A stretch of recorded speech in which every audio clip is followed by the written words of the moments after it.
Hello everyone, so today I'm going to show you how I took some old plastic flower pots and gave them a new facelift so that I could use them to decorate my patio this summer.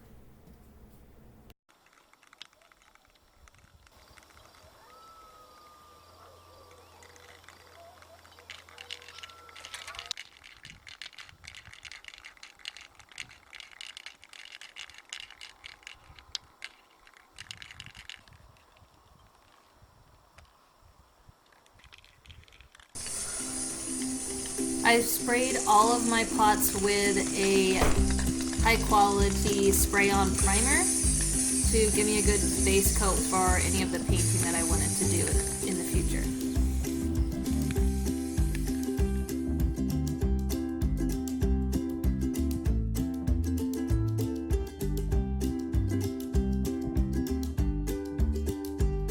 So for the faux cement look, I'm starting off with a white base, which I already have from my primer, and then I'm going to gradually darken my white paint with black to make it gray. You do not want to completely stir your paint together because this will give it just a varied coloring, kind of like actual cement. You want it to not be perfectly one color. And then you just kind of dry brush this on. You don't get too much on your brush. I even found that dabbing it helped give it the texture that I wanted.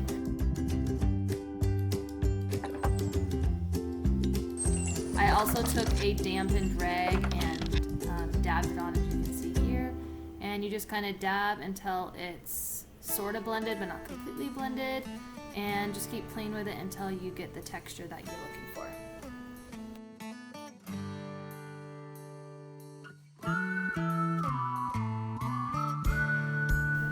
So this is what I ended up for my faux cement look on my pots. I sealed them with a matte sealer, a spray-on sealer, to keep that cement matte look for them, and I really like the way they turned out.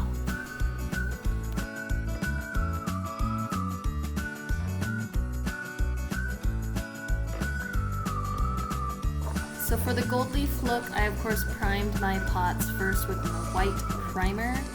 And then I decided to use a dark blue spray paint. You can use whichever color you like.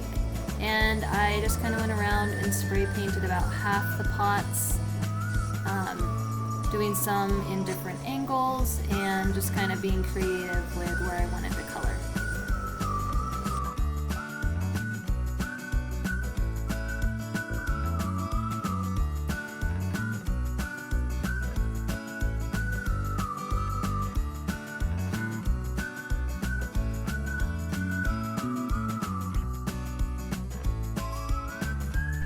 Next, I'm going to apply my gold leaf. I had a bunch left over from another project that I did, so I decided to use it for this. Ideally, I would have used Mod Podge to glue it on, but I didn't have any, so I just used some glue that I had, and it didn't work out as great, I'm going to be honest. So I will link the Mod Podge that I like to use when using gold leaf and that I've had the best results with. So you just brush your glue on, and while it's still wet, put your sheets of gold leaf and just kind of tap them onto the glue. I did find it's easiest to work in smaller sections so that you don't have gold leaf sticking all over the place, and also so your glue doesn't dry before you can get to it.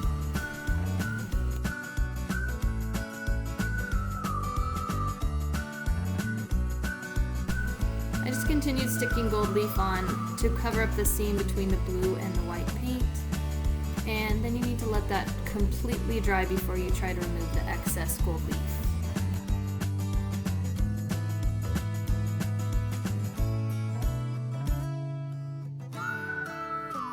Once our glue was dry, we went ahead and rubbed the excess gold leaf with a cloth. This is kind of where the glue failed us a bit, and we did have to go back and cover up some patches. We got pretty creative with removing the excess gold leaf, but if you don't have this much energy, you can just use the rag method.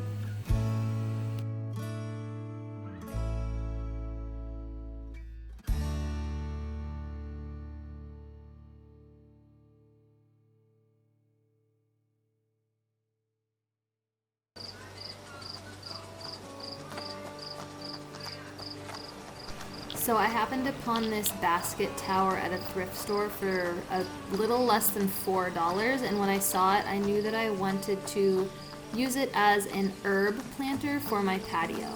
What are you doing, Abigail? I'm putting it away. Oh, okay.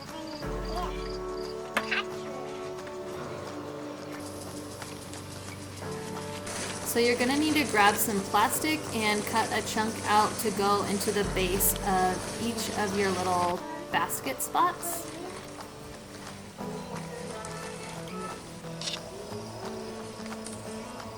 Don't forget to poke holes in the base for drainage, or else your plant roots will rot if too much water is sitting in the dirt and it's not able to drain.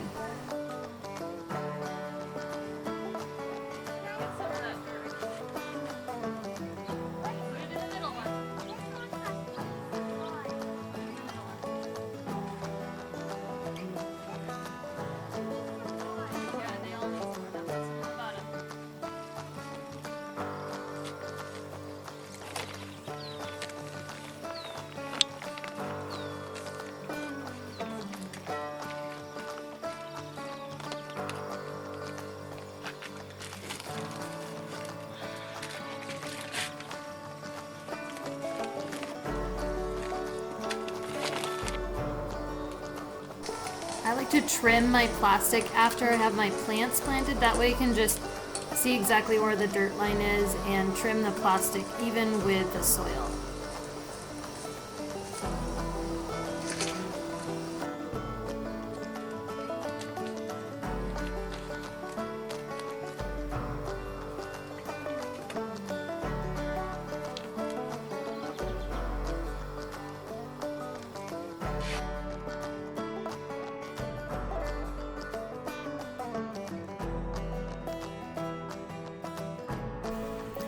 Next, I wanted to make some easy macrame styled plant hangers, so I cut 6 pieces of rope to the same size. You can use any kind of durable outdoor rope that isn't going to deteriorate in the sun and rain.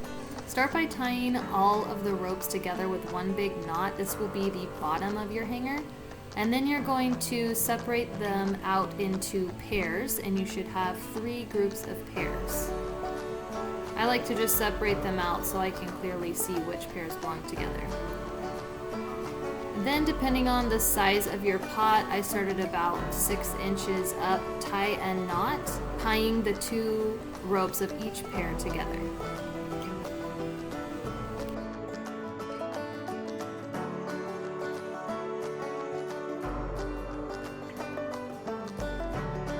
Next, you're going to take your 4 inside ropes and make 2 new pairs tying the same type of knot as we did before.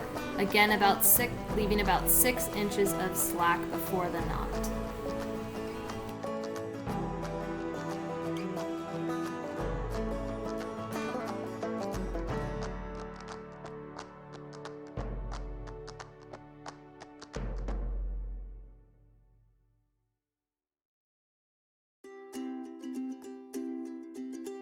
Then you're going to grab your 2 outside ropes and bring those together and tie that same type of knot as you had been before.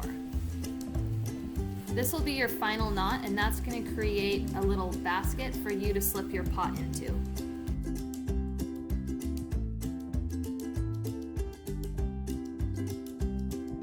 Before I committed, I just tested mine over the pot upside down, and if it seemed a little too tight, you can just loosen your knots and make it a little bit better fit for your pot.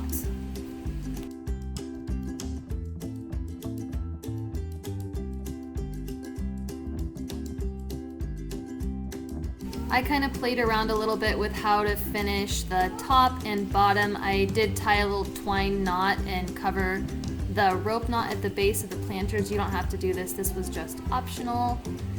I think the regular knots just look fine. I also used some twine and did this double planter using the same method. I think I might actually take it apart and add a 3rd one.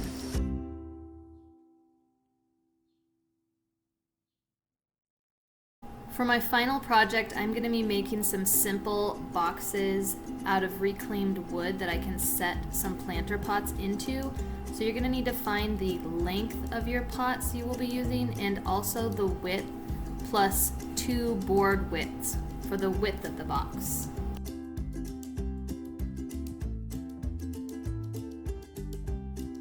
Be sure to have a helper standby just to make sure you're doing everything safely and getting all your measurements correct.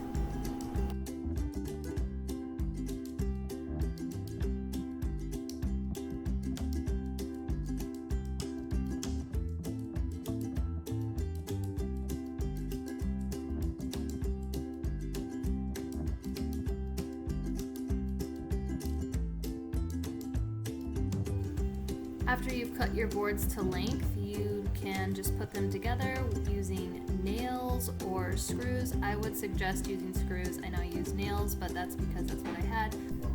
However, screws can endure a lot more abuse as you move your pots around and water, so that's what I would suggest.